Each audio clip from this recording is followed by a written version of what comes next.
Menurut Rustianti dan Indrayuda, seorang budayawan Minangkabau. Randai adalah permainan anak nagari Minangkabau yang membentuk lingkaran, melangkah perlahan, sambil menyampaikan cerita lewat nyanyian secara bergantian.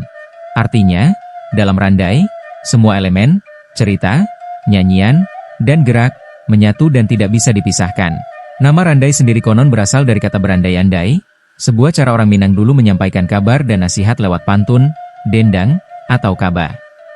Dari tradisi komunikasi inilah kemudian lahir kolaborasi antara sastra, musik, dan tari yang menjadi ciri khas randai. Menariknya, randai kini tidak hanya berkembang di sasaran atau sanggar seni tradisi. Ia juga sudah masuk ke sekolah dan perguruan tinggi, baik di Sumatera Barat maupun luar daerah. Namun, proses pembelajaran randai tidak selalu mudah. Ada banyak kendala, seperti jarak, biaya, atau keterbatasan guru randai. Oleh karena itu, dibutuhkan panduan tertulis dan pelatihan sistematis agar gerak randai bisa dipelajari lebih luas. Dalam proses pengolahan gerak randai, ada beberapa aspek penting yang perlu diperhatikan. Ruang gerak, apakah sempit atau lapang, tempo gerak, cepat atau lambat, motif gerak, variasi bentuk, arah hadap, dan dinamika tenaga kuat atau lembut. Semua elemen ini menentukan rasa dan makna dari setiap gerakan. Tentu, semua ini tidak akan berarti jika kita melupakan pondasi dasarnya, pencak silat Minangkabau.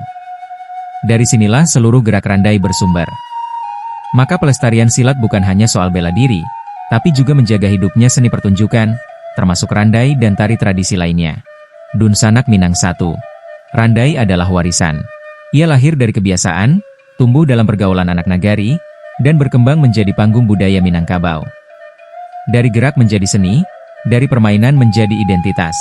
Dan tugas kita adalah menjaganya agar tidak hilang dimakan zaman. Itulah randai, seni gerak dan cerita dari nagari. Dari Minangkabau, untuk dunia.